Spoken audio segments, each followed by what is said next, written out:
It's a secret. It's a secret. Shh. Yeah, I think that gets forgotten, especially in a creative service. Yeah. I think that gets forgotten a lot of the time because they can't really see like the time that goes into like finding your inspiration and going through your old past work and all that archive and then reading through what they wanted, going back and forth asking what it is, doing changes, all that stuff. It takes time, and it's like you wouldn't expect someone who's like working on a checkout to do overtime and not be paid. You can't take it to beguine though. Can you imagine? Children and all that. That should be all right, I'm sure. Yeah. Should be fine. Yeah. Live her best life. Yeah. You can stay in there for the weekend, it'll be great. Yeah. Never, I didn't know when I was younger what was wrong with me. Like I always felt like I was just different to everybody else. I was never like, I could never fit into a group. I was always just kind of like on the sideline. Even in sixth form, I was eating my lunch in the cubicle. Hello and welcome back to the podcast. I'm Alex Lloyd, and this is a 21st Century Tattoo. Liv, thank you so much for joining us. No worries. It's lovely to be here. Thank you. I love this studio, so Cheers. nice. Thank you. First of all, massive congratulations on the birth of your new child, baby Alba. Yes. How are you dealing with motherhood at the moment? It's new, like definitely something new, but I'm absolutely loving it. It's obviously comes with its like struggles because it's not exactly an easy thing to do, but I think you kind of just go with it. But she's so cute. Like she's literally already got personality. Like she's like babbling loads. But she is literally a dream, and Dad's pretty much on nights. And I'm having a bit of time to myself in the mornings, but it's because I have to get ready and he doesn't, so. Yeah, exactly. He just literally puts a cap on and he's sweet, so yeah. How are you managing to balance that now with work and stuff? Yeah, good. Like I worked till 36 weeks, 36 or 37, I can't remember now. But no, I did love it, but leaning over was a bit tricky. But it was nice. I got to talk about her all the time with my clients, like, so it kind of felt like she was already here without being here. So it made me quite excited for her arrival. Obviously was anyway. But yeah, no, it is good. Like I'm loving being a mum, and I'm kind of learning the balance at the moment. So I've done a few days in, a few days off. I started with just 2 days back. But then it was really weird kind of like being away from her, like super weird. But then I got home and I was like, Mummy's home, which was cute because usually it's Daddy's home typically. But no, it was Mummy's home, and it was good. It was nice to just see her little face. Nice. Coconut head. She's so cute. So cute. But yeah, it's cool. So like I guess I just want to know about like balance in life, you know, with work. It's not easy for tattoo artists, you know what it's like being self-employed, and definitely. You've got this studio. Congratulations on this. Thank How long you. have you had this now? So I've had this so in March it was a year. So it's just over a year now. Are we in July now? Not April, May, June, July. So I'm just like, so I can't really count. August now. But yeah, like a year and a half. But I love it. Like my old place was nice, but it was kind of hidden away. So this place is much better and a lot easier for my clients to find, because before they were like, can I walk it from town? I was like, no.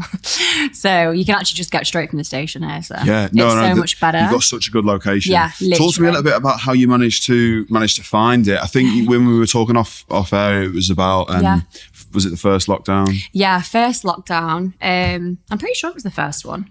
But God, no, it's literally such a blur. But I remember kind of like thinking my actual contract was coming to an end at my old place, and I did 2 years there. So I kind of thought, you know, like I'm going to look for somewhere new, but I do want to be in town. And obviously it's a nightmare in town because the prices are higher.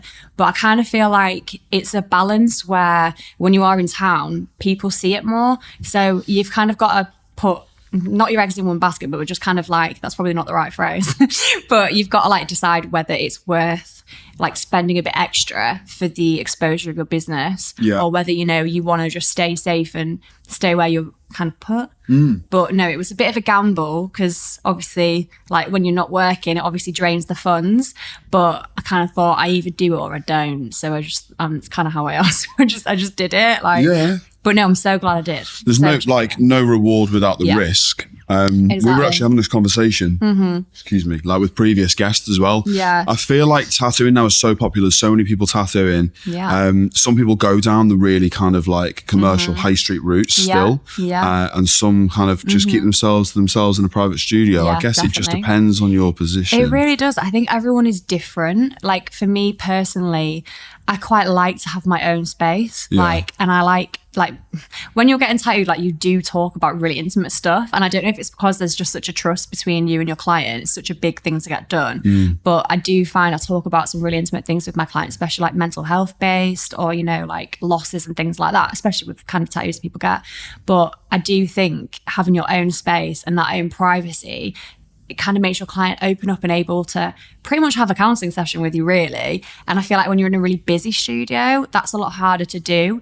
And me personally, I think a tattoo is so personal because it's forever. So it's kind of nice to have that intimate moment with your artist, because I know a lot don't really speak to clients, and that's fine because that might work for them. But for me, I quite like to get on well with my client and just have a bit of back and forth. But like I said, I think it really just depends on how you are as a person, really. Because I mean, I love going to social when I guest and like literally just buzzing off everyone else. But that's just because I'm lucky and I get the best of both worlds. Exactly, yeah, you do. Yeah, you get a bit of both. Yeah. I completely agree. It is such an intimate experience. Don't get me wrong, we all have off days. Yeah. I mean, there are some days where I'm just like, I just want to just do the tattoo. And I can't do this day to day. Yeah, whereas like my concentration will only allow me to just get the work done. Literally. So I feel you on that. Yeah. No, it's cool. It's what works for you, you know. I love the way you've done this. Thank you. Obviously, like looking at all of the stuff that you've done on Instagram, like really, really cool branding. Talk to me a little bit about Anthology, the brand, and kind of how that came to be. So I couldn't even tell you where the name came from because I actually can't remember why I thought of it. I know now, like now I've had time to be in Anthology and now I know what it's about. But Anthology basically, it means a collection of things, usually a collection of writings. And for me, originally, I wanted to open a studio with quite a lot of artists. So it's going to be a collection of, you know, actual artwork. But it ended up just being me, which I'm obviously open to having other artists, but at the moment it is just me. But it actually is only spelt with a G-I-E because Anthology with a Y was taken. So I had to just flag it and just try something a little different. So it's actually like a French spelling, but my name is French, so I guess it's kind of okay. Like, it's fine, it works. It was meant to be. Yeah, exactly. It looks great. To be honest with you, I didn't even notice. I think it's great. Good. How you must have. You're obviously a true creative. How are you quite into your sort of like interior design, or have you kind of had a bit of help with it? So I literally love it. Like I literally was so on Pinterest all day. Like I've literally got so many boards. Like my partner thinks I've got an issue. I've got like way too many boards, but I literally just love anything that looks cute, nice, like makes you feel at home, like anything like that. Like my house is basically this, but in a house version. But no, I proper love it. I feel like if you're in a space where you're happy, you're happy. Like, and if you're around things that you like and you feel kind of like content, if that's the right word, and relax, like I think you'll always be better, if that makes sense. Like I like coming to work because I enjoy being in my premises, like, and we have like our nice little sprays, make you feel good. So no, like I guess it comes down to that whole lot we were talking about a minute ago about it, like it being an intimate experience, you know, and like you want not only yourself, like the clients to feel comfortable, you know? Exactly, I think it's great. How did you actually end up where you are? Because this is the thing that fascinates me. And this is what I always want to find out. About everyone. Because everyone gets into it so differently. Oh, true. And I'm sure there's, without asking, some clients probably don't even know. True. I guess maybe what was the moment when you really knew that you had that like thing for art? And so I've literally, the only thing I can do is art, to be honest. I can cook, but that's it at a push. Like I'm not very good at like geography, maths, science, all that stuff is just not my thing. So at school I was literally always like doodling on everything and they're like, Olivia, stop drawing on things. So I was just like, but I can't, something. So like I was always just like decorating things, and like when they were like, don't draw on this folder, I was like, don't dare me. I will draw on this folder. But I've always kind of anything creative. Like I actually drew on my wall when I was little, and like I got in a lot of trouble for it. And I actually wrote sorry on the same wall to apologise. In primary school, I drew on the wall in the library. Right, it wasn't a particularly nice drawing. No. And I remember I put like a picture frame over the top of it, and I got hauled in. No. Well, my mum got hauled in with me by the head teacher, and I was in year 6. That was just, and it was, fortunately I was about to leave primary school. Right. I got done for drawing on the walls as well. Nightmare. It's bad, isn't it? I feel like if there's a blank space though, it needs filling in. Yeah. Like it's the same with tattoos. Like if ever I see like someone with no tattoos, I'm like, oh, but that would look nice there. But it's literally the same. And that like, where was tattooing introduced then? And maybe you thought, oh, hold on, this could maybe be something that I want to do. So funnily enough, I always said I never wanted a tattoo. And I basically, like, one day I was like, I think I was about 17. I was like, oh, I actually do want a tattoo. I was like, but only if I draw it myself. So I draw it for myself. So I did it for myself, got a tattoo.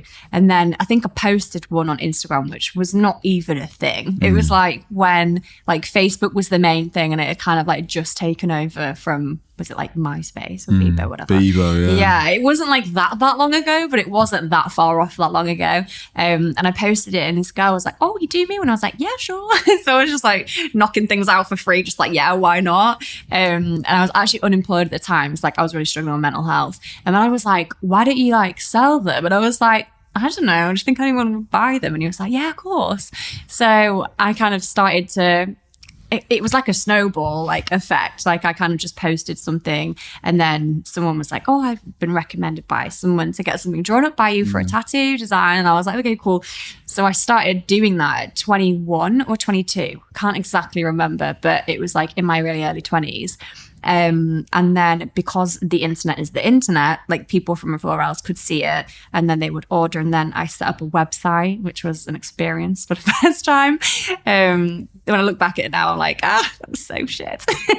But like, obviously you move, you grow, right? Yeah. But yeah, no, long story short, because I do rant on. It was, yeah, literally, that's how it kind of started. And then because my actual website was called Olivia Fayne Tattoo Design, people used to think I actually tattooed, because they just say like Olivia Fayne Tattoo.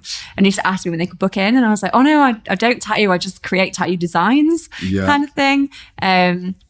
And then from there, I was like, well, I get asked so much. It makes sense to just kind of like try learn. Yeah, but I was so interested by tattooing anyway, but I never thought I'd be able to do it. Like, I was like, that's some solid shit. Why, I don't think I could do that. Why do you think, I mean, because I noticed, obviously saw your designs. Yeah. I wanted to talk to you about that. Maybe we'll do that a little bit later, about, you've got like a section for the drawings and a section for booking for tattoos. Yeah. The work is super clean. I love it. It's really, really nice. Yeah. It's obviously like, I don't like saying trends because there isn't trends, but it's super on there. Like, current, I guess. Yeah. Very, very, very, it's really nicely done. Thank you. But yeah, there's so many people, and I was the same. I never really thought becoming a tattoo artist would be a possibility. Yeah, because it just looks solid, doesn't it? You're just like, how do you do that on a person's body? When did you actually get into it, and did you have an apprenticeship traditionally? Yeah, so it's kind of like untraditional and traditional at the same time, like if that's even possible. I started when I was living in London with a girl called Barbara. I can't even remember what the studio was called now, but they're not open anymore. They've literally shut down a while ago. But she was really lovely, and I kind of went in there, and I was like, because I tried so many places, like no were full, and it was frustrating because like I'd already had my portfolio built for, I think, well, I've been tattooing for just over 3-4 years now, so I'd had it built since I was 21, and I'm 30 now, so like it was actually quite a long-standing, what's the word, progression of work. Yeah. So I kind of thought, oh, you know, like they might see that I can already do all this stuff and I already have like clientele ready to go. But no, they just didn't like it. Really? No, like there's no space. Surprised. Yeah, no space. The same thing all the time. And where are you? This is in London at the minute. In London, yeah, in East London, when I was living in, what was it called? Langdon Park, that area. Yeah. But no, I love London. I was there for like 3 years, but nah, that was all I could do. It's great for work, but not for living. I feel guilty for not doing stuff. Because you're just like, there's so much happening all the time. You're like, oh, well, I'm just in bed and like this whole city's awake. But no, yeah, that was kind of how it started. Sorry, I do go off on a tangent. No, you just have to bring me back. We've got all the time in the world. Amazing. But no, I started that way, and then did all of my theory with her, and then I learnt with a guy called Sam, who's so good now, Sam Eastwick. But we were just literally together doing like this little course thing. And the theory was like the longest thing I remember, because like it's literally so important. I think people forget, like it's legit well important to know like about the hygiene, everything like that. And that just went on forever. And then as soon as I used the machine for the first time, I was like, oh my God, this is so much harder than I thought it was going to be. Because I assumed it would be like drawing, and it's so not, in a weird way. And I was like, I don't think I can do this. Like, this is absolute graft. Like, I don't think I'm capable. And then obviously the more you do it and the more you learn and the more techniques you get, like you kind of do like get to learn and it's not as scary. But no, that was kind of how it started, and then they shut down. So was this like an apprenticeship, or did you say like do like a course? It was so she'd basically, I think she'd managed to get all of the theory. I think you can get a license to teach, right, or something like that. So she had like this whole theory book and was like teaching us how to do it. So we did that with her, and then by the time I was literally starting to practice on skin, they'd shut down. So the guy who owned it just didn't want to have a studio anymore. So she was like unemployed, and she was like, well, I can't really teach you because there's no studio. So I was like, great. And then I had rent to pay, and I was only paying rent in London through my designs that I was doing for people. So then I ended up having to move back to Leeds. So I moved into Harewood, and then luckily, literally, like, I tried so many studios, and they were like, no, like, we don't want to teach you if you've already like started. This is the problem. Yes. Yeah. And I was like, oh my God, like, no, this is a nightmare because I've put in so much time, and like, I'm now invested in this, and this is what I'm going to do for the rest of my life because I'm determined. Yeah. And it was so crap. And then that's when you end up in a really difficult position. Yeah, because, and to be fair, I'm probably guilty of it as well, because I've had people come to me who have started an apprenticeship somewhere else, or done like a tattoo course online, or started scratching at home and want an apprenticeship. And it's like, it's so difficult because of bad habits. Yeah, exactly. So I get it, but then also you need a break. Yeah, exactly. Literally, that was kind of how I was feeling. But luckily, like, after literally being like, no, sorry, we're full for like literally a month and a half, my friend messaged and was like, hey, Liv, you still in London? I was like, oh no, I'm back in Leeds now, actually. He was like, well, he's got a barbershop in Harrogate, and he was like, my friend Judd, he's actually going to open a studio downstairs. Like, I didn't know if you had your license or not, so do you want to come tattoo there? And I was like, I don't have a license. I was like, I'm literally halfway through an apprenticeship and can't get with anywhere else. And he was like, Judd will teach you, it's fine. And I was like, okay. So I went and met up with him, and he was like, yeah, cool, let's do it. And I was like, fucking yes. Because I was like, literally, stars aligned. Yes, like literally every single thing was just a brick wall. And I was like, oh, this is just what I want to do now, and I can't get it out of my head. And then that kind of happened. And then I was there for a while, and then I left, and I did actually try to get my license in a full-time job somewhere at a studio. And again, it was the same thing. It was like, no, sorry, we have no spaces available. And I was like, well, I don't drive, so I didn't really want to travel too far. So I was like, fuck it, I'll open my own then. So I literally did. I actually got a premises. I literally did the whole thing. I remembered all of my theory. I looked at everything on the health and safety and what I needed to do.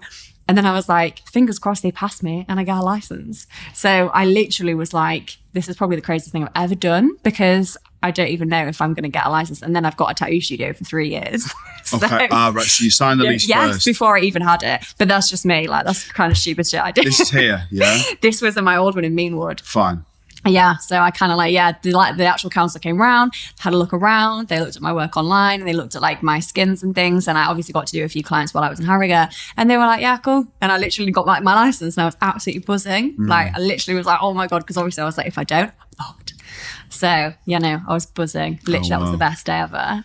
And then, went from there, and then literally did a few more of my friends before I felt confident enough to do it on other people. So I was doing that for about a month or so, 2 months. And then I felt like I was good to go. I was like, don't feel nervous anymore. Like, let's do it. And then I had a few clients who'd been following for a while who were like, yeah, I'll come in. And like, obviously I gave them discounted prices and things because I was like just new. And then it kind of went from there and carried on. And then here we are. Yeah, nice. Yeah. There's a theme there where you've just kind of, you've just stuck at it. Oh, yeah. There's a lot of people that would have given up. Yeah, I can't do that. I just get too annoyed with myself because I'm like, if I don't try, I'm not going to know. So I kind of like, I'm always very much like, if I put my mind to something, I will do it. But it takes me a while. But I'm determined I will do it. So I did, basically. Yeah. What's your motivation then, do you think? I'll be completely honest now. My actual motivation is proving people wrong. And that is genuinely it. I think like all through school, I was told by teachers like, you're not going to go very far. You don't try hard enough. Like you can't concentrate. But I have like ADHD and bipolar. So now I know why I could never concentrate. But I was kind of like, well, no, like actually, can I swear? No. Of course you can. Okay, I was like, fuck you. Like, I'm going to do this because like, I know that I am worth more than being told I can't do anything. So I was like, fuck it. Like, and then I was like, no, because every time I think everyone's like, Liv, that's just stupid. Like, that's just too far. Like, you can't do that. I'm like, yes, I can. And I'll do it. Just watch me. Yeah. But I think it's literally because when people tell you so often, like, you're shit, you can't do this, you can't do that. Like, you're not very intelligent, you know, like, you can't do this. You're just like, it genuinely pushes me more. So I'm glad I got bullied in school by teachers and people, because I'm just like, actually, I probably would not be here now. Yeah, I genuinely wouldn't. Yeah. So thanks to the bully, shout out to you guys. There you are. Because like literally it's thanks to you. Haters are the motivators. Exactly. It's a cliche, but I guess it's true. It really is true. It is. Mine, like, I mean, I'm not going to say they were haters, but like my motivation was probably my parents in the fact that they didn't believe in you in certain things. No, they didn't. And I think they wanted a different path for me. Yeah. And it just pushed me the other way. I think that's a generation thing.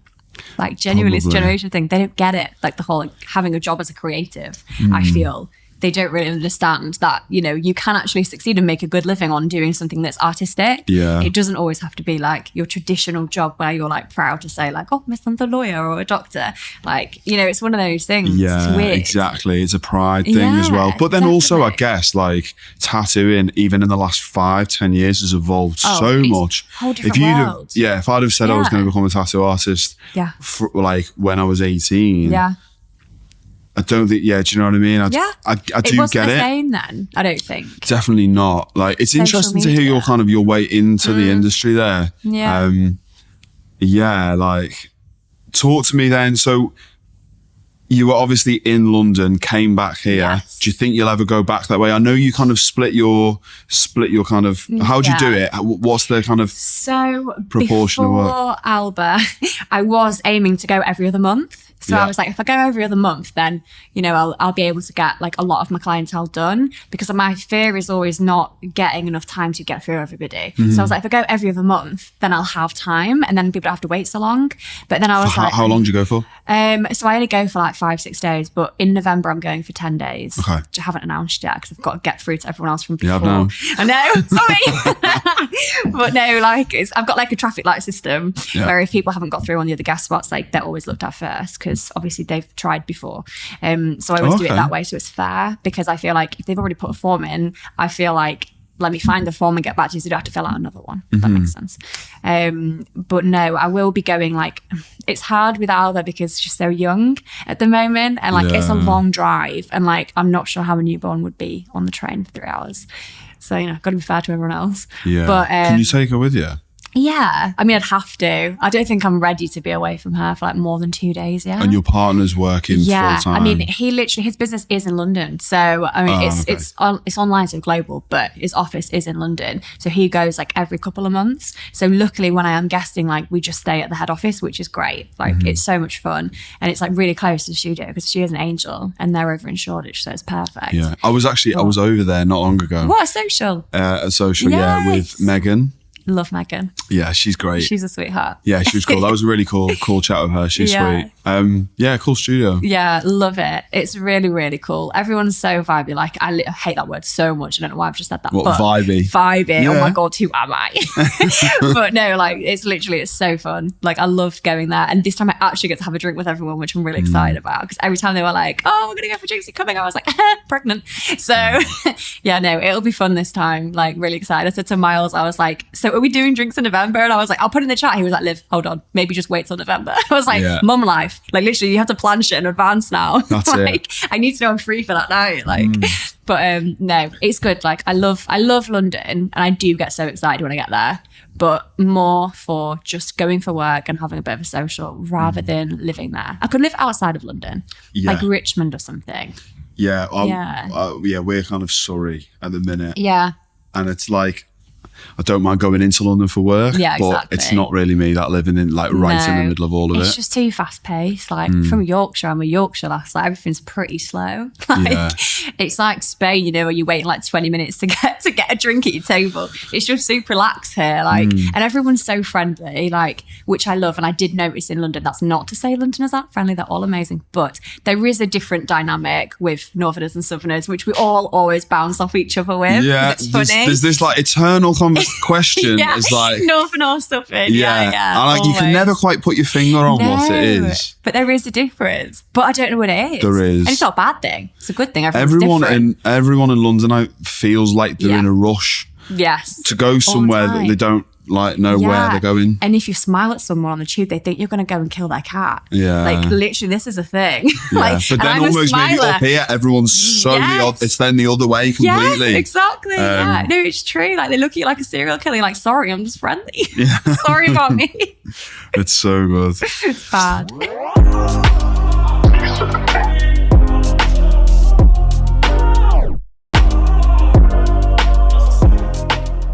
You touched a little bit earlier about dealing with bipolar and ADHD and mental health. You mentioned it a few times on your socials.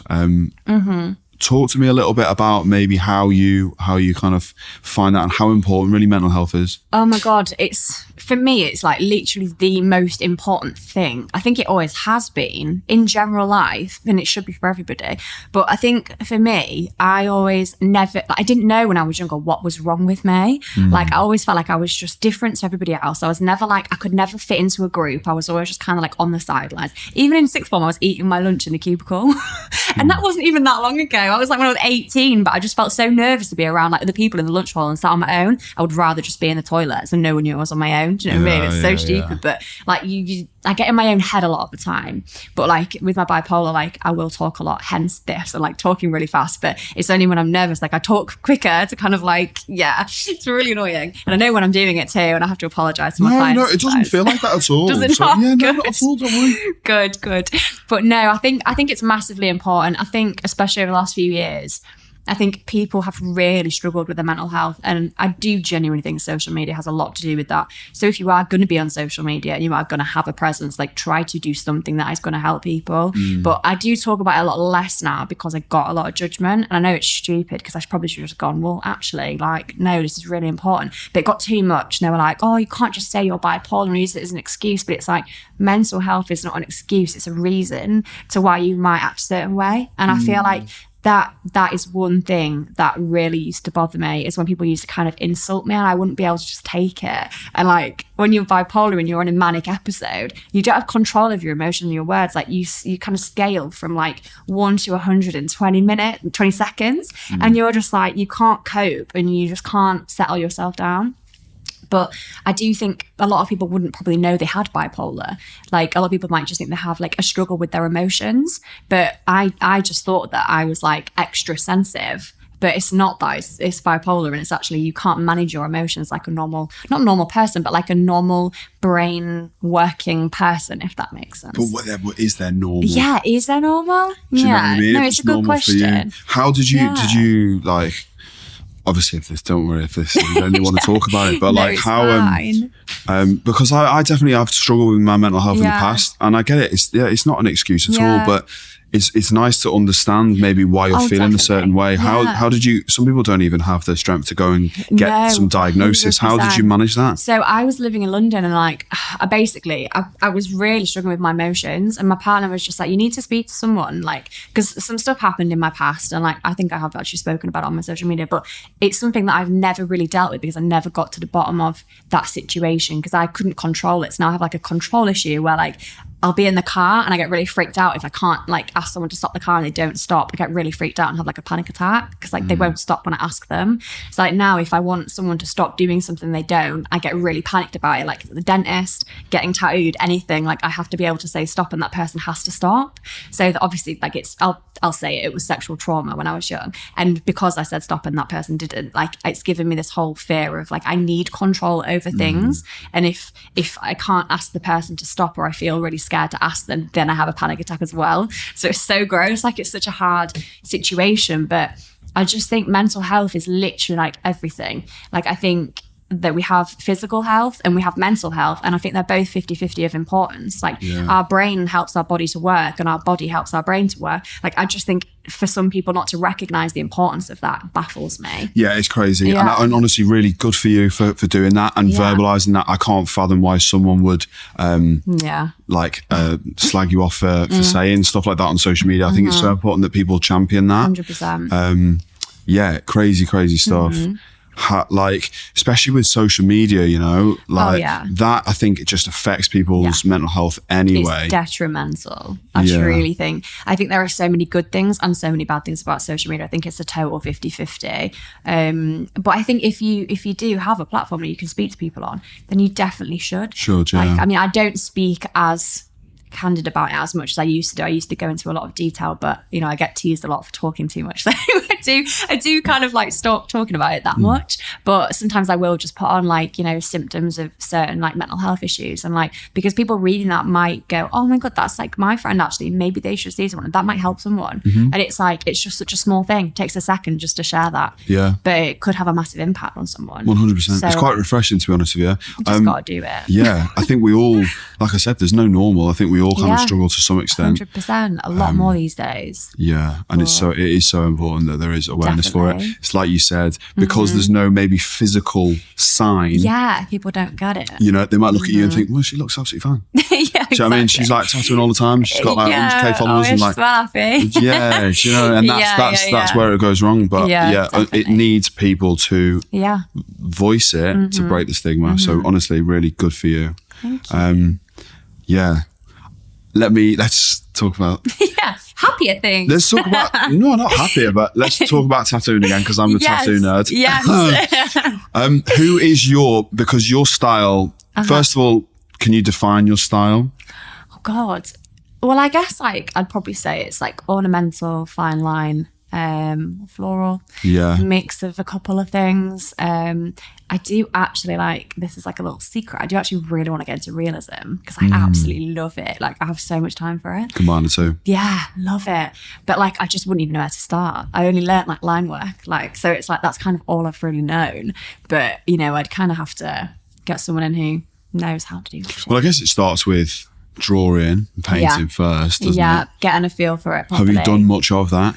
Not really. Like, when I paint, it's more abstract, really. Like, it's just whatever happens. When I put a paintbrush on a piece of paper, like, I don't really think about things and then paint it. I just kind of like get stuff and then put stuff on. That's so surprising though, when you look at the accuracy of your line work. Opposite. Then I would have thought you could go in and be super. No, paintings in my house is total opposite. Like, literally, I have like really big circles with like different colours and stuff. It's not like my actual drawings whatsoever. So it's probably just a reflection of my brain, to be fair. So is it purely just from yourself, the work that you're producing, or do you have any particular inspirations?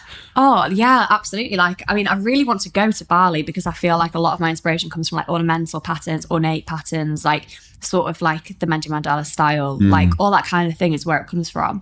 A lot of the time, my inspiration actually comes from like patterns, as in like lace patterns for like actually physically making like garments and stuff. So like a lot of stuff actually comes from looking at those kind of things, and then I'll create things together, and then I'll mix two patterns and then create a new pattern kind of thing, if that makes any sense. Do you use like books, or is it all like it's all online Pinterest. reference? It's literally all Pinterest, but I'm not that modern. Like, I don't use is it an iPad with Procreate or Create or something? Yeah. Wish I did know how to do that, because it would save me so much time. I literally hand draw everything. Okay. So, have you not even not tried it? No, I've downloaded it.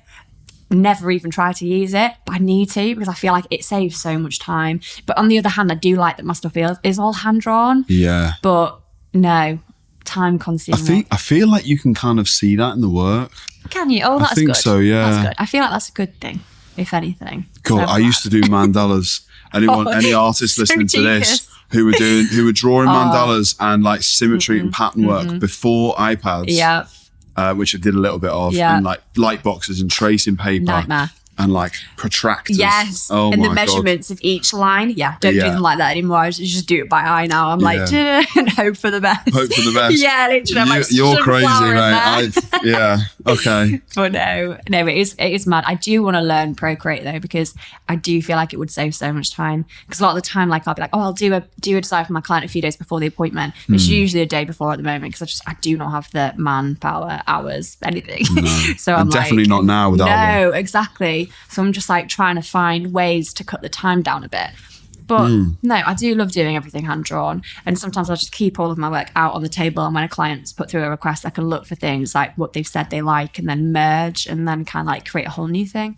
Yeah. And then if they don't like it, which luckily doesn't happen that often, I can put it online and then it can be a design for the shop. So at least someone who would like that then gets the design. Yeah, someone will want that stuff for sure.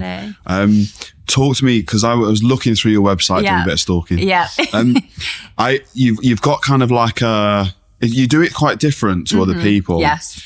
In the fact that maybe, well, you explain it to me. Have you got some pre-drawn stuff? Is it all custom? How do you deal with your bookings? Yeah, so basically, because my business started with selling designs, like I never kind of wanted to get rid of the originality of how I started.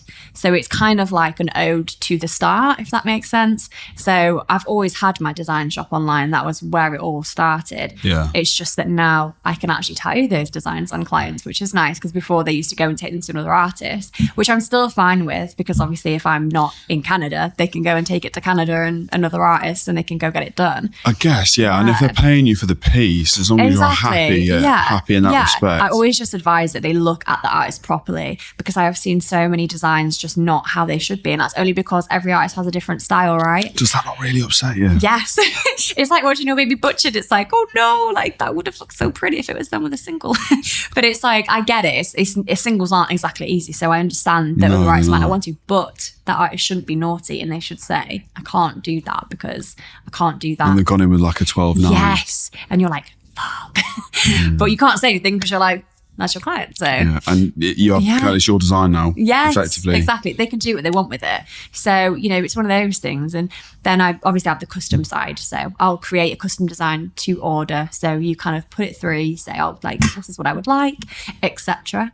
And then we'll talk about it for a little bit, and then we'll touch on it nearer to the appointment, because I feel like people always change their mind, which is normal because we're human beings. Yeah. But I think by the time the appointment comes around, probably like 6 times out of 10, I do get a client saying, before you start, can we just do this actually? Can we just change the whole thing? Oh, yeah, exactly. I got so sick of I was like pre-drawing the designs. Yeah. You know what it's like? You do it in your free time, which then isn't really reflected in the price. And then you'd send the design to someone. This is like a recurring thing with artists, I think.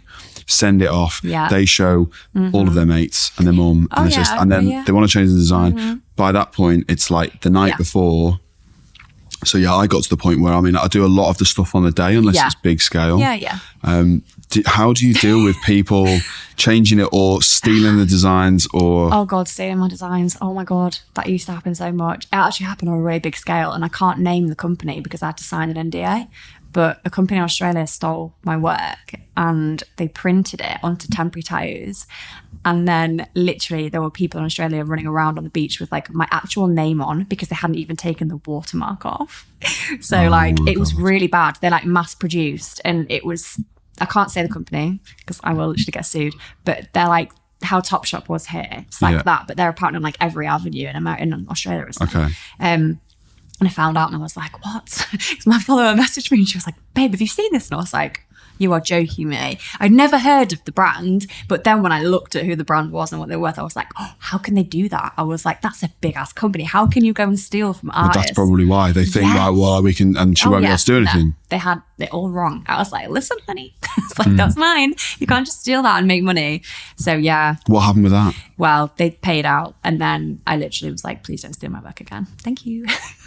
But no, all that stuff kind of happens for a reason, I think, because a lot of that like helped me get my studio. If that makes sense. Because I was just like, do you know what? If I hadn't have gone that far with it, I may not have got the payout, which may not have helped towards getting the new studio, the first one. Yeah. And obviously, they're a massive company. They could have definitely paid more. But, you have to just accept what but you're right, for doing that, they probably put up a fight. Yeah. Oh, they did. Like, they had, like, the biggest solicitors. Like, I remember my partner saying, like, you need to be careful because our solicitors are, like, really well known. And I was like, I don't care. I was like, my watermark is on it. They haven't got a leg to stand on. But, it's one of them things, and it is what it is. But, yeah, stealing work. I've forgotten the question.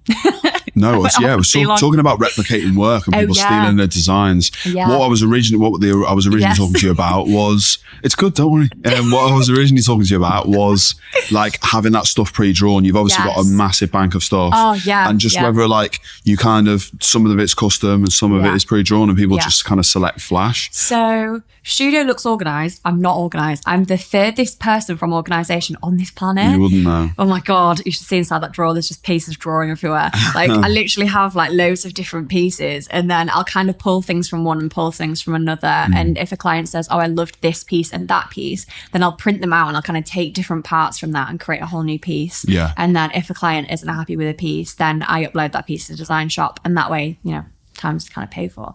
But see, this is the thing with the design fees and the session deposit. So I always have to write my invoices super clear so that people understand that the design fee has to be paid for separate to the session, because our time is money, isn't it? Like, and I just think there's been so many times in the past before I did that where I would send the piece and they would be like, oh, I'm not sure. And then they would go to another artist and get it done really cheap. And then like, I wouldn't even be paid for the time that I spent designing that. So that's why I charge separate. I agree. But then I guess the way like other artists work on our work is like we just kind of just put the whole thing into one. But it's still the same thing. You're just splitting it into two. So and but that makes sense. Where the money goes, if that makes sense. Like rate wise, where are you kind of at? So I'm 150 an hour here and 200 in London. In the US, when I was meant to be doing my tour, that was, I think it was $250. I can't remember off the top of my head. It's about what, 220? Yeah, but that was to cover like staying, the flights, everything else. You kind of have to put everything in, because at the end of the day, it's a big journey and it's like, it's not cheap to do. And obviously we're a business at the end of the day. So we're going to make money and meet our clients, but we still have to come back with a profit. Otherwise it's not a business. Yeah, it's a hobby. Of course. So but also I think people seem to think that you're literally just paying for the tattoo. Yeah, it's like you're paying for the design, you're paying for the experience, you're paying for all of that stuff. It's any tradesperson, any craft, you know. I think that gets forgotten, especially in a creative service. I think that gets forgotten a lot of the time, because they can't really see like the time that goes into like finding your inspiration and going through your old past work and all that archive, and then reading through what they wanted, going back and forth, asking what it is, doing changes, all that stuff. It takes time, and it's like you wouldn't expect someone who's like working on a checkout to do overtime and not be paid. So it's like you just have to pay people for their work. Like, exactly. And know your worth, honey. Exactly. Know your worth. It's so true. That is it. It like is. I'm all for that. There is also there's this level of like guilt where you kind of don't want to charge too much. Absolutely. And it's like, where do you draw that line? Absolutely. I think you see it at conventions, you know, on like flash bits, and everyone's like, have I priced my stuff too high? Or... No, it's true. Like you do definitely feel guilty. Like, I mean, I have a thing with my clients, like with things like self-harm scars and cesareans and breast cancer and things like that. I always give a discount anyway, because I just feel like they've been through enough, like help them out, right? So I always do that just as something that I want to do, if that makes sense. And then that doesn't mean try it. Send me an email being like, I was bullied, please give me a discount, because that's not how it works. I know when something is genuine, but... Do you get people bartering? You do. Sometimes you'll get the odd person who goes, oh my God, that is so expensive. I'm going to go somewhere else. It's like, okay, hon, that's fine. Help yourself. Absolutely. Have it done in like... exactly. But this is the thing. And then they come back to you literally a year later, like, I'm sorry, I should have waited. But, you know, it's one of those things. Can you just like add on to this piece? I'm like, no, I can't just add on to that thing that you've had... No, it sounds so snobby. I hate making these comments. No, but it is an industry thing, isn't it? You know, like I'm very fussy with what I add to, like, because at the end of the day, like, it is as simple as if someone is out and they go, oh, I like your tattoo, and they say who's done it.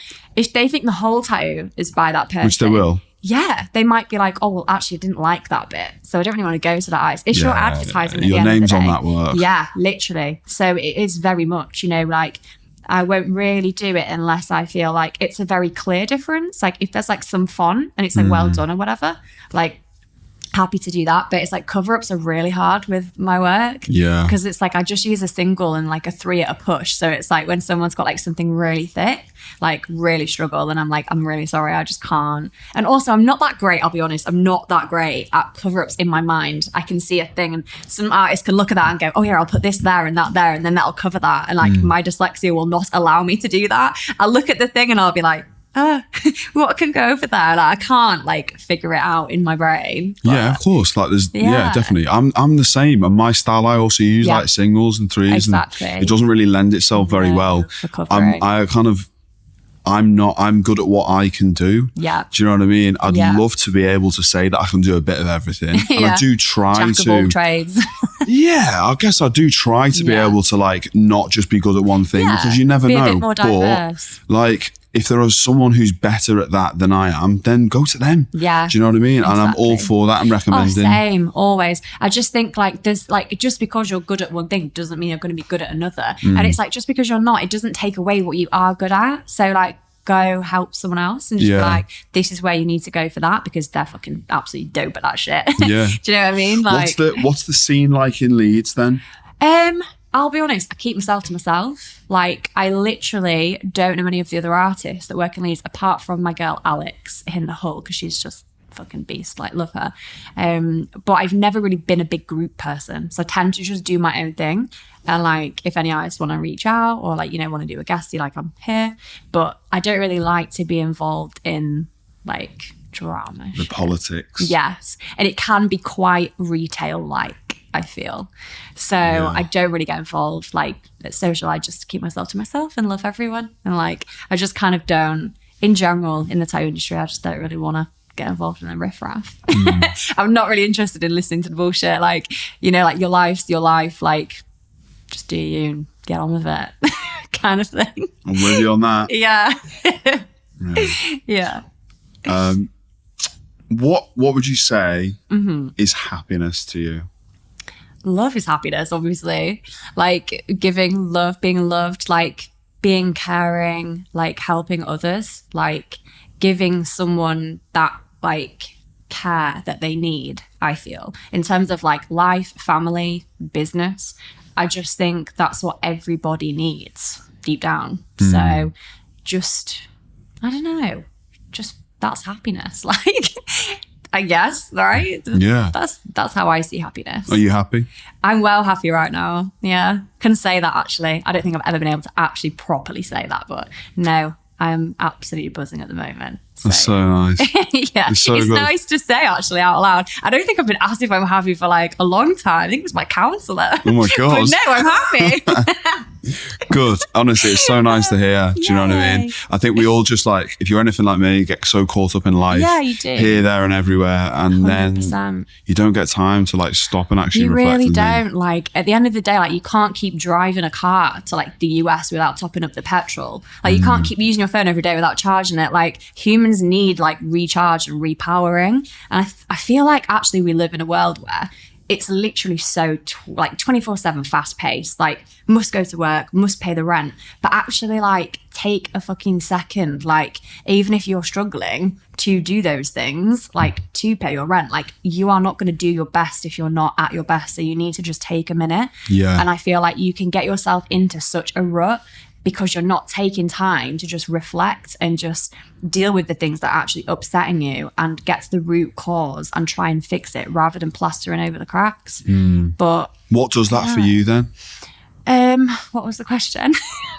Like being able, what was the question? What was the question? Like, what is it? What like, we were talking about you being happy. Yeah. And then what is it like that gives you that kind of escape? And, I'm not going to lie. Helps you be able to recharge and reflect. It can be as simple as a bath or like a chat with a friend or like just literally like reading through like lovely things your clients have said to you, like just stuff like that. Like I have an album of my phone of like the really cute things my clients have messaged me. And sometimes like when I'm feeling really down or if I'm having like quite a manic moment, like I'll go through them all if I'm feeling really self-doubtful and things. Especially if like you oh my God, this is my thing. If you post a piece on social media and it doesn't get like much, you literally sit there and you're like, what did I do wrong? You're like, why is this one flopped? I'm glad it's not only me. Yeah. And it proper gets to you, doesn't it? And it's so silly. It's just likes. But in the grand scheme of things, it means something because it's like, it's appreciation or impression. Yeah. So I have no idea what the right word was there. But I think it is one of them things where it's like, it does knock you. It really does. Yeah. Like, and you do you know what? I think I do the same. I find I like kind of, validate my work based on that. again, this is like a recurring theme. I think everyone I speak to feels the same way. Yeah. And it's like, it is just to do with the time it was posted and the algorithm. It's got nothing to do with the work. But then you think, well, but maybe like the picture quality wasn't that good, or like I got the wrong angle, the lighting. People don't like the stuff.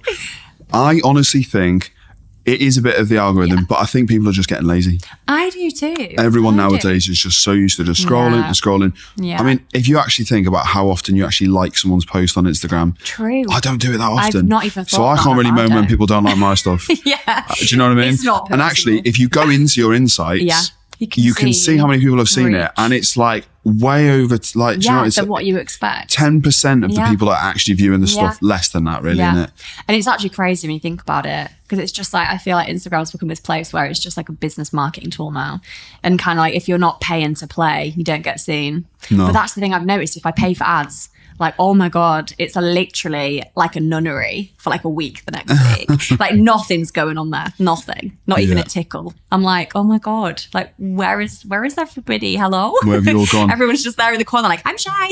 Yeah. I'm like, don't be shy, come play. Yeah, would you like a tattoo? Yeah, exactly, yeah. But no, like, I do think it is very much pay to play these days on social media. But it's a shame. You know, you see it though, and everyone's. But the more people that do it, the more they like. Exactly, and all it takes is a second. Like you literally just go like, comment, share, and it's actually that simple. Yeah. Hint, hint. Well, hint. Yeah. Well, now I'm kind of another hint. Now I've just got this up on YouTube. Yeah. Do you know how hard it is to get people to subscribe to your YouTube channel? Oh my God! Yeah. Wait, what's your channel again? Hit the bell icon, like, follow, subscribe. It's so difficult. Yeah. And especially moving people cross-platform. It is. Getting them to come off Instagram and it's like, oh, I don't have a Google account, or like, I don't. Do you know what I mean? Yeah.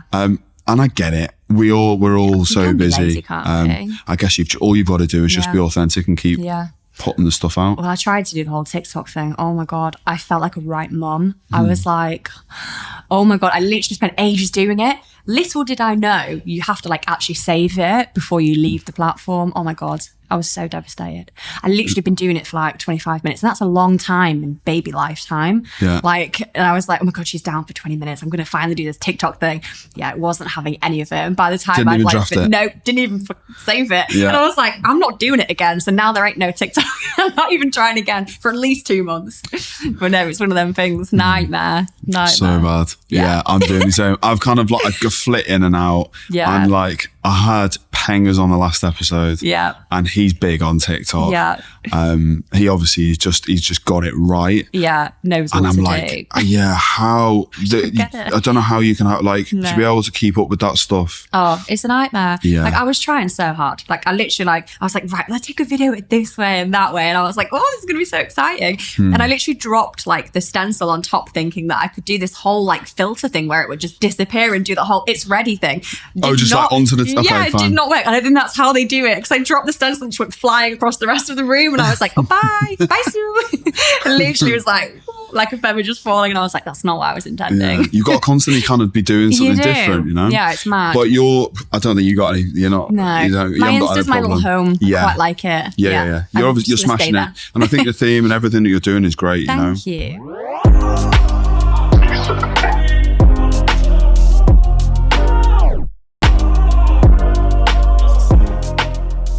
Can you see yourself doing anything else?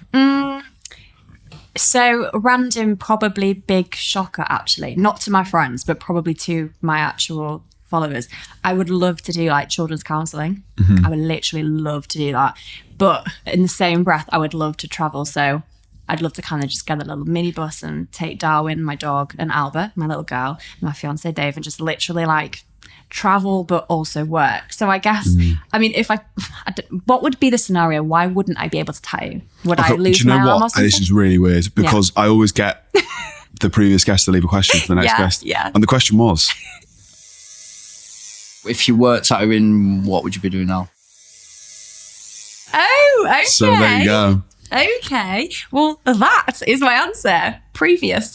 Yeah. Like I would literally be like counselling kids, but I think I'd want to do it travelling, but then I feel like I get really attached to them, and then I wouldn't want to go to the next place. But I don't know, I'd find a way, but I also love interiors, but I want to do something to make a difference. So it's like, it's a hard one, because I want to do something that I love, but I want to do something that helps others. So it's like, how do you merge those two? I'm sure I'll find a way. Yeah. That'll be the next thing. The interior thing is really cool. Yeah. You've shared some little bits about like what you've done at home as well. Yeah, it kind of feels like it all blends into one with the shop. Kind of. Like the main It's quite thing. unique though. It's quite a unique style. I know you mentioned Pinterest, but there must be some other inspiration.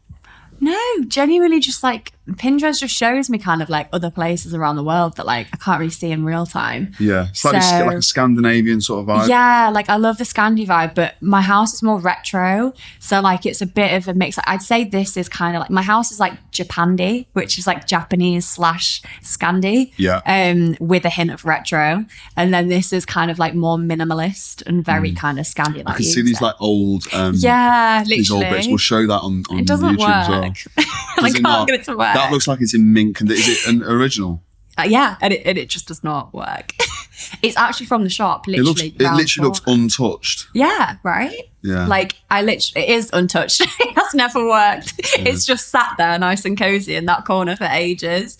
But no, like, I literally love interiors so much. Like, I literally doing the nursery was like the highlight of my year. I was like, oh my God, the best thing ever. But no, I love my interior stuff. Like, it's kind of what I share on my personal profile is just like my interiors, my little girl, doggy, food. Just because I like to keep that separate from my work profile now. I used to post like more personal things, but I think it's just nice to have that other home away from home. Yeah. Like I like to kind of have like that other separate bit. And I kind of like feel like if you go on your own profile, you kind of look at your own life, right? And I feel like when I go on my work one, it's just all my work. So I don't want to be reminded all the time how much I'm working. I kind of want to like go and look back at highlights of holidays and things. But it's quite sensible. Mine isn't. I've just got the one. Oh no, I can't do it anymore. Yeah. I never post like personal things on there. But like, I don't know how you do it. It's hard to keep up with doing like a bit of both. It's good though, I think, because I think your clientele will know kind of how you are and what you're like. Whereas I'm kind of like a little shy now. I just kind of like keep myself to myself on my personal side, and then I don't really show myself that much on my normal anymore. Just a little bit, and that's it. You know, you just share as much or as little as you want. You know? Of course. Can you see yourself, or have you done any sort of collabs with other brands? And have you got any sponsors or any sort of sponsors that you want to work with? I did a cool collab with Doc Martens actually. I did in-store sessions where like I got to like kind of do people's boots and stuff, which I loved. And we did like an interview and stuff like that they published on the blog. It was a long time ago though. It was when I was living in London. But I loved that. Like I got to go to like the Camden store and just like doodle on everyone's boots. But my other favourite one was with a bridal company called Rue Design. And like, oh my God, their like dresses are unreal.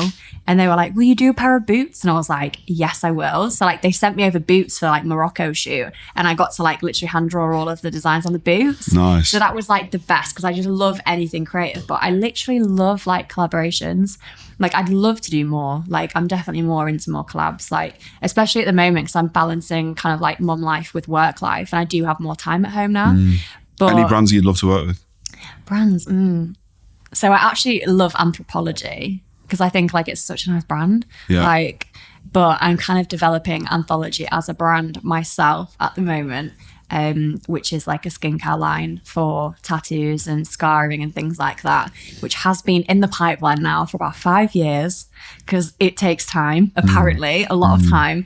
Where are you up to with all of that? So we're up to how did you go about that? So it was during the second lockdown or the first one, I think, where I said like, right, this is something that I've been planning for a long time. And I have like all of my like things on Photoshop where I've done all my own little designs and whatever.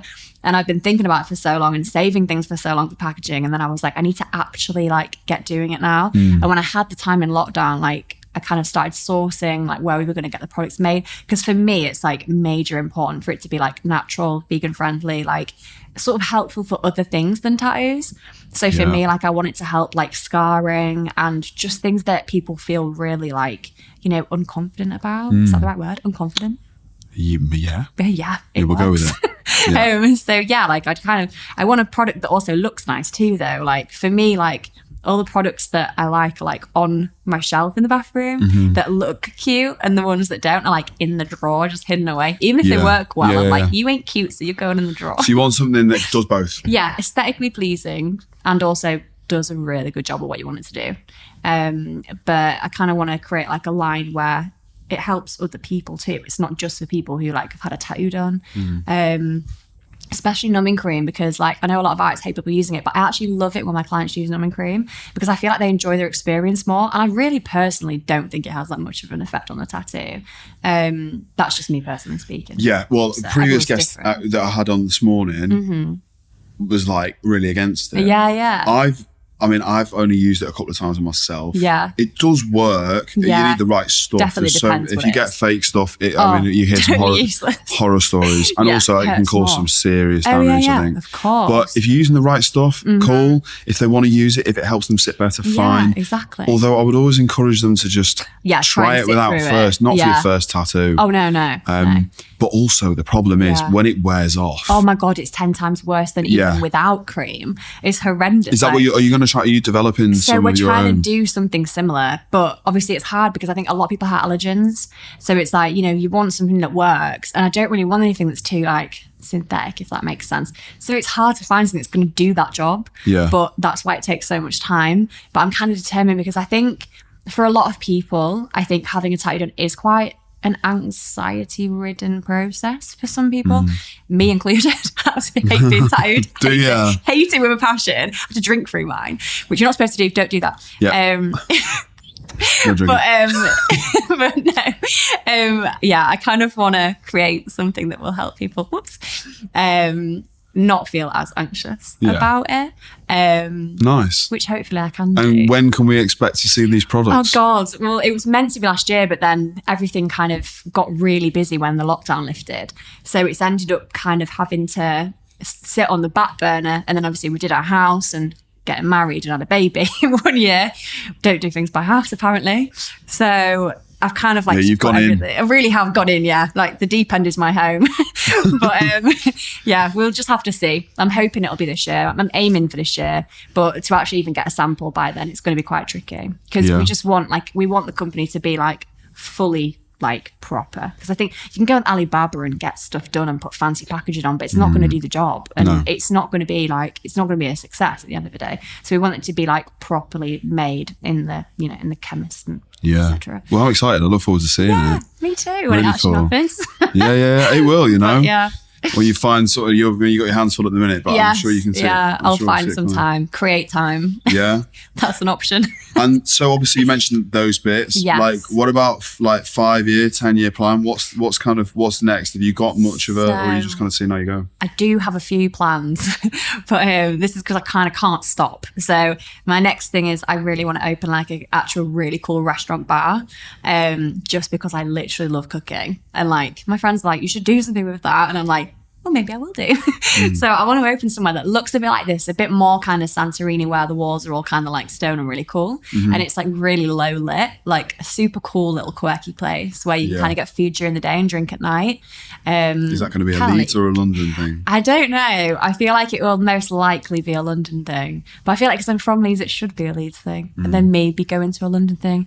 But I mean, it's one of the things like you just have to get staff like manning it the whole time, right? Yeah. Which is also fine. And I go to London enough. Well, I will be eventually after Albert gets a little bit older. But no, that's something I'm super excited about. Like, because I'm just like, it's something I've always wanted to do. I literally love food and love eating in a nice little place. Yeah. So I just want to create a quirky little vibe place where people look forward to going. Like, but don't know when that will be. Obviously, 5-year plan. Yeah. But also want to travel. So, you can't do it all, can you? No, you can't. That's also on my bucket list. I'm going to try and do a bit of traveling next year when I get a minute. Oh, we'll see. It has to be done. The world is way too big to stay at home. If you can travel, like 100% should travel. It's literally like the world is too big and there's too much to see. Like I definitely want Albert to see the world and need to get over my travel sickness. Because that's not ideal. It doesn't help for traveling. So no, I can imagine. Puts a bit of a spanner in the works. The nerdy bit. Yeah. I want to ask you about what equipment you're using. Do you? I do, yeah. And also, I kind of want to know about a few, like maybe about your tattoos and like most meaningful, most painful. Okay. So which one first? Equipment? Let's do equipment. So I use a Cheyenne Hawk. Yeah. I actually got the the one that comes with everything, like with the foot pedal and the power supply. So I think it was like 850 or something, just in case anyone wants to know what it is. That's the one, and I would not use anything else. And I'm sure there are better machines. I'm sure there are, but I'm too comfortable with my girl. Like, she's my little friend. Like, she's good. Like, she does her job very well. She gets a bit aggy when she goes upright, but, you know, that's just a Cheyenne thing.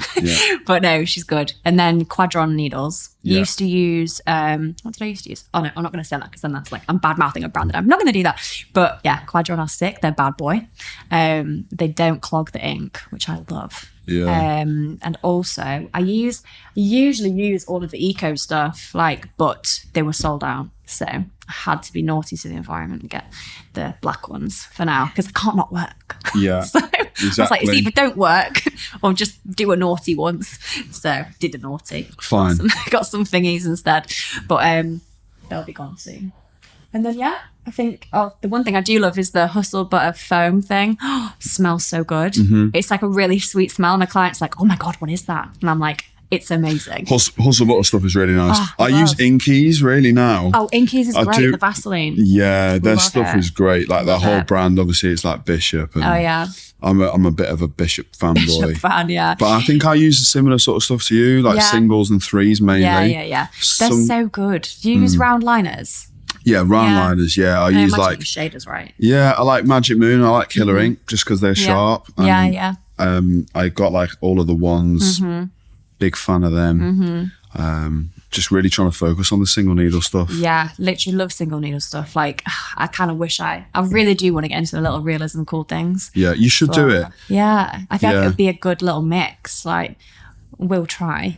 It's all about self-teaching, isn't it? And what about on yourself then? I notice you've got a bit of space. Like, I know, is there a plan? I know you said you hate getting tattooed, but I absolutely hate it. Who's done them now. And what's your favourite? What's the most meaningful? I've done a few. I've done my fingers. And I did that the other day actually because Alex was trying to tattoo my back. I say trying because I have wussed out of it 3 times now. Literally, like, we get to like that bit and I'm like, no. She thinks I've got nerve damage. She's pretty sure I've got nerve damage issue. I'm like, wouldn't surprise me. It probs happened at some point. But no, I absolutely hate having my tattoos done. So I literally, there was ink left and I was like, fuck it. So I just did a little Alba Phoenix for my daughter there and then the coordinates of where she was born. Cute. The other day. So that's quite a meaningful one. Yeah. And then I did that because it needed something on the end. Yeah, that's really nice. We'll show those as well. Yeah, cool. So what's your favourite? My favourite tattoo. Do you know what? This is going to sound really stupid, but I tattooed Lone Wolf on my ankle. And I'm not going to show that because I haven't shaved my legs. I'm a mum now. That shit does not happen unless you have like a really great week where she's sleeping and you're like, oh my God, I have 10 minutes. I'm going to shave my legs. But no, I tattooed Lone Wolf on my ankle and it's really simple, but it's the first thing I ever tattooed. So that kind of has sentimental value. Yeah. But tattooed my foot. Oh, bad idea. Or you on yourself? Oh, yeah. Don't do that. I did my knee and my shin and I was like, no. But I missed work in lockdown. And I was like, just do it. And I started and I went, oh, fuck, I've started now. You can't stop, can you? So I was like, oh my God. But then my back is my worst. Oh my God. I've been having a cover up done for like 2 years now. Jesus. Like, I drew something really weird when I was younger. And for some reason, this artist was like, yeah, that's a great idea. Let's tattoo it. Yeah, massive regret. I've been trying to get it covered for ages. And I'm just like, I can't. I swear my actual back's been damaged by the dude who did it. It's so bad. Oh no. I can't get it done. Like, and my wedding dress is completely backless for the evening. And I've been determined to get it finished. So my friend, I shit you not, is going to Sharpie the rest of it on. Not even joking you. She's actually going to Sharpie it on. Okay, no one will know. Oh no, everyone will know. Everyone will know. Everyone will know. Well, they know now. But it's fine. It wouldn't be my wedding unless my back was Sharpied. So it's fine. Like, that's great. It's one of them things. I love that. So yeah, have you got any, where can people find you then? What's your wait list? And have you got any conventions and guest spots coming up? So annoyingly, I can't say annoyingly because something good really came from it, but I was meant to do a US tour March till May this year. But then obviously Alba came along. So I had to cancel everything, which was a nightmare because it was like literally 4 different places. But luckily some of my clients actually came over here instead, which was actually really lovely. I was like, oh, because I didn't know when I was going to be able to go back out. Yeah. And they were like, oh, don't worry, like we'll come. And I was like, okay, sweet. So I gave them loads of places to go, like things to see. And then they came over. What was the question again?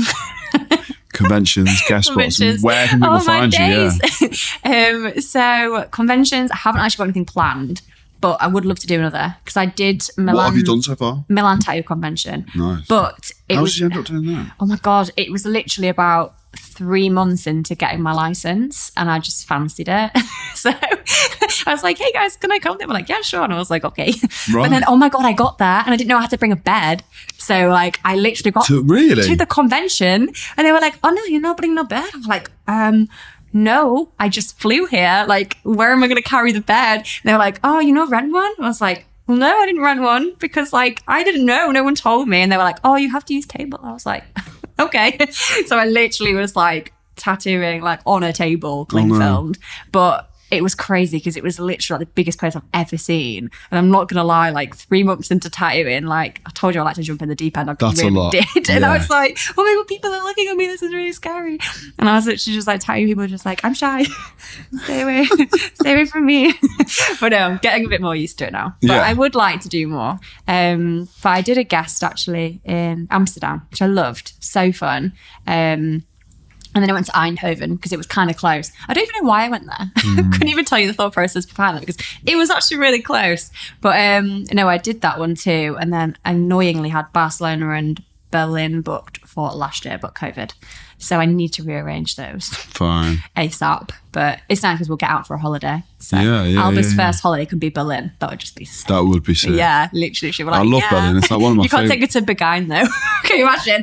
Children are not allowed. That should be all right. I'm sure. Should be fine. Yeah. Live her best life. Yeah. You can stay in there for the weekend. It'd be great. Yeah. But no, I do need to plan some more things. But at the moment, just social. Literally just London social. And here, eventually will rebook. And can anyone book in with you now? Absolutely, yeah. So my books are open for January at the moment. I need to change my forms because I think they're currently still open for November. But I need to go through a lot of forms. So January's kind of a guesstimate. Fine. But I'm really behind. Like really behind. Yeah, my inbox number's disgusting. I'm just like, okay. And the thing is, you do like 10 and you're like, oh, I feel so accomplished. You're like, great. And then you get 10 replies and you're like, shit, I'm back to square one again. Yeah. So it's a nightmare. Yeah. It's like never ending. Yeah, it is. My partner deals with it. Yes. I don't have to. Oh, it's the best way. It is. But I find it really awkward sometimes because my brother-in-law was doing it for me for a while. It didn't work. Like, shout out to my brother-in-law. He's lovely. But it just didn't work. Cause like, I think with tattooing, especially with like certain things like scars and self-harm scars and things like that and cesareans, like a lot of my clients will kind of like think it's me. Well, it is me, but at the time it was actually my brother-in-law on the forms, and they'll send over like a lot of information, and in the message they'll put really personal things, and I kind of just didn't like that they thought they were sending that to me, but actually it was someone else reading it. So for me, because a lot of my clients are female, I feel like it does tend to be a lot more common, stuff like that. Well, obviously cesareans do because only ladies can do that. But it was just one of them things where I was like, no, I kind of feel more comfortable for them actually being the person on the receiving end. But that's just why it takes so long. But I mean, well, it's only because I want to be able to respond to them myself, if that makes sense. Yeah. No, I think it's great. Yeah, but it is a bit of a wait, but hopefully it's worth it. So that's all you can hope for, right? Definitely. Yeah. The only other thing I want to do before we wrap it up is I always try and just get you to explain a piece that you've done recently. I think we looked at one. It was like maybe a 2-piece. Yes. Was the client came from the States? Yeah. So she came in from the States. So she planned like a full trip, and she was literally like the loveliest person. Talk me through the piece, maybe how you kind of created so she wanted, she had like a cesarean scar, and she wanted something that kind of didn't hide it, but kind of like created a whole new like beautiful thing that was near it, because her kind of thought process was like, well, you know, that's just there, but I want something to make me feel good about my body again. But we literally had the best time. Like, she brought her friend over and they had like a full like UK tour trip thing, and like they all came in, and her friend, she wanted something doing, but I just didn't have the time, annoyingly. But she literally was the sweetest, because I feel like this will touch home with a lot of artists. Like, I get really bad torticollis, you know, like where like your neck just absolutely goes. And like I woke up at 3 a.m. to do a feed for Albert, and literally like my neck went, and I was like, oh my God. I was like, this can't happen now. I was like, this client has traveled that far. I literally can't not do it. Yeah. So it was like, I was like, how do I fix this? Going to work with a brace, like a neck brace. Like, can I try left-handed? Like, I'm ambidextrous. Like, but I was just like, I need to go and do this. But luckily, I got one of them little snazzy heat bags on it. Yeah. And then, woke up in the morning, it was fine. Yeah, I was like, yes, fresh to death, feel great. So I went straight in and we were fine. But I just let her know before. I was like, I'm so sorry. I was like, I've woken up and I don't know if it's going to get better, but I'm hoping it does. But I was determined to do it before she went home. So I was like, we will try and figure it out somehow. But she was mega, like super understanding, and that's all you can hope for, because it's not always like that. Like, I had a London guest spot where I just definitely did too many hours and I was annihilated. I had to go to the what's it called when they fix your back? Chiropractor. Yes, I had to go to one of them because is that your feet? Bad. No, that is it. That's right. I don't know. It is chiropractor when they like crack you in half. Yeah, like something like that. And I had to go there because I literally was like fully booked for the whole time, and I was like, I can't cancel that many clients. Like, and it's so expensive to stay in London. And I was like, oh my God, I need to just make sure this works. And I had to go there, but there was some I just couldn't do. And like, I'd say 98% of the time people are understanding, but you do get people who are like, well, I want my money back then, and you're like, can't really help it. Like, I did apologize and send loads of kisses, like just to show you I'm being sweet. I'm not being a dick, I promise. Yeah. But no, you can't please everyone, and I think that's what a lot of people need to understand. But she was a really great client, like, so yeah, that's kind of why it was one of my favorites, because she was super understanding. She was like, I'm so sorry I'm having to make you come in. And I was like, it's my job and you've come all this way, like, I'm gonna come in, like, I just need you to know that it might not be at this time because I'm trying to like fix it. Because it is currently not good. But no, you wouldn't know. You look at the piece, you know, and like, you've obviously nailed it. I think it's great. Was it all like, is it freehand? And are they completely symmetrical on both sides? Yeah, so some of it is actually symmetrical. Like that piece that I showed you before, she's the client. So they both came from the US. So the one who I showed you with the longer one, she's Alyssa. She's so sweet. And she was literally so understanding about my back, like literally so sound. What was the question? No, talking about the pieces being symmetrical. Yeah, no, so they weren't. So for my other client, she's super cool. She's like a yoga instructor over in like US. She's so cool. She literally was the nicest person. Had such a laugh. But like, she was booked for my US tour, this one. So like, we were just like, let's get it sorted. She was like, I'm coming to you. So she came and we did one piece that was kind of like floral mandala, and the other piece was floral with like a butterfly, which I think was for her children. Yeah. But she was super funny, like really sweet. She's a super like really lovely supporter. But like, yeah, that's one thing I love about my job is how sweet people are. Like, it's literally, you know, when you're there for hours and like, you're literally like, your wrist is done, your thumb is done, like your hand's still vibrating for an hour when you get home. Yeah. And it's like, when people are like, oh, I love it. Like, it means a lot. And I think people don't realize how much small things that actually help, especially in our like industry. I feel like the people who support your work are literally like your biggest push, I feel anyway, personally. But it's so cool. I feel like we've almost done like a full circle on the conversation, you know, coming back to that. And it is like, we spend all of this time with these people. It is such an intimate experience. Definitely. They are what make it. You know, we are in such a fortunate position, you know, to 100%. be able to do this for a job. Yeah, definitely. Love it. It's been a great chat. Yay. It's been great to meet you. You too. I guess all I need really from you is for you to leave us a question, or leave the next guest a question. You don't know who it is. Okay, so would you, it took me a while to think of this, by the way, so don't feel nervous when it's your turn. Would you, God, what was my question? Have you ever taught an apprentice, and would you feel comfortable enough to teach one how to tattoo? That's my question. Nice. I like it. Olivia, it's been great. Thank you so much for being on the podcast. Anytime. It's been lovely. Pleasure. And I look forward to seeing where you take Anthology. And thank you. Yeah, lovely stuff. Thank you. Cheers. Thanks for listening. I hope you've enjoyed the podcast this week. Don't forget to hit the bell icon and the follow button to be notified of every new release wherever you listen to your podcasts. And don't forget to hit that subscribe button on YouTube as well. I'm Alex Lloyd, and this is 21st Century Tattoo. Thanks for listening.